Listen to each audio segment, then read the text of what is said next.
Hello అండి, welcome back to our channel. ఏంది వీళ్ళు ఏందో చెట్టుకు కోస్తున్నారు అని అనుకుంటున్నారా? ఏమీ లేదండి, ఇది కలేకాయల చెట్టు. ఒకటే చెట్టు నిండా కాయలు ఉన్నాయన్నమాట. మా హస్బెండ్ ఎందుకో అటు సైడ్ వెళ్తే ఆ చెట్టు కనిపించింది. ఇంకా మా ఇంటికి వచ్చి చెప్పాడనమాట. ఇంకా చెప్పిన కాడి నుంచి నేనైతే ఊరుకుంటానా, ఇలాంటివి నాకు చాలా ఇంట్రెస్ట్ అనమాట. అంటే అడవి అంటే అడవి కాదు, మా ఊరికి అంటే మా అమ్మోళ్ళ ఊరికి మా అత్త వాళ్ళ ఊరికి ఒక 3 కిలోమీటర్స్ ఉంటుంది. మార్గ మధ్యలో ఇలా ఇల్లులు ఏమి ఉండవన్నమాట. బీడు, ఆ బీడులో ఈ కలేర చెట్లు, పరికాయల చెట్లు అంటే చిన్న కాయలు అనమాట. వాటిని పరికాయలు అంటారు, వీటిని మాత్రం కలేకాయలు అంటారు. చిన్న కలేకాయలు ఇవి ఈ చెట్లు ఉంటాయి.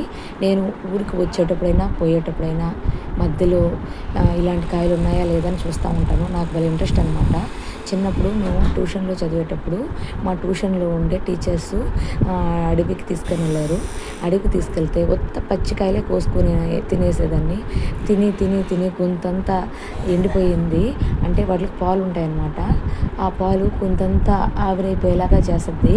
నేనైతే పుండుకాయలు ఏడో ఉండేవి, అవి కోసుకునే కన్నా పచ్చికాయలు కోసుకునే వచ్చు అని చెప్పేసి పచ్చికాయలు కోసుకుని తింటూ ఉండేదాన్ని. ఇంకా ఆ తర్వాత ఇంకా నేను ఇట్లాగ అడవికి వెళ్ళిందే లేదు. అడవి అంటే పెద్ద అడవి ఏం కాదు, కాకులు దూరని కాడవి, చీమల దూరని చిట్టడవి అయితే కాదు, కొంచెం బీడు ప్రదేశం అనమాట. ఆ బీడులో ఇంకేముంటాయండి, కర్తం చెట్లు, ఇలా కలేర చెట్లు, పరిగి చెట్లు అలా ఉంటాయి. నాకు భలే ఇంట్రెస్ట్ అనమాట ఇలాంటి కాయలు కోసుకోవాలన్నా తినాలన్నా.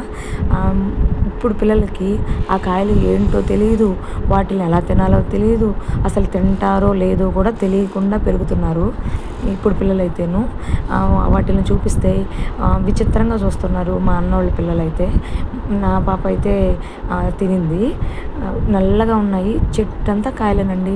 ఆ చిన్న చెట్టు అయినా సరే ఎవరు కనిపించినట్లేదు. ఆ చెట్టు రోడ్డుకి కొంచెం దూరంగా ఉంది. ఇంకా ఆ చెట్టు నిండా కాయలేను. నాకు భలే ఇంట్రెస్ట్ అనమాట ఇలాంటి కాయలు కోసుకోవాలన్నా తినాలన్నా. అందుకోసం నేను పోడు పెట్టుకొని మరీ తీసుకుని వెళ్ళాను. మా పాప వాళ్ళు కూడా చూస్తారని చెప్పేసి ఉద్దేశంతో తనను కూడా తీసుకుని వెళ్ళాను. వాళ్ళకు కూడా కొన్ని విలువలు అనేది తెలియాలి, అంటే ఇలాంటి కాయలు పండ్ల గురించి కూడా తెలియాలనే ఉద్దేశంతో నేను తనను కూడా తీసుకుపోయాను. మా పాప అయితే బాగా ఎంజాయ్ చేస్తుంది ఇలాంటి వాటిల్లో. ఆమె కూడా బాగా మంచి స్పెషలిస్ట్ ఏమో.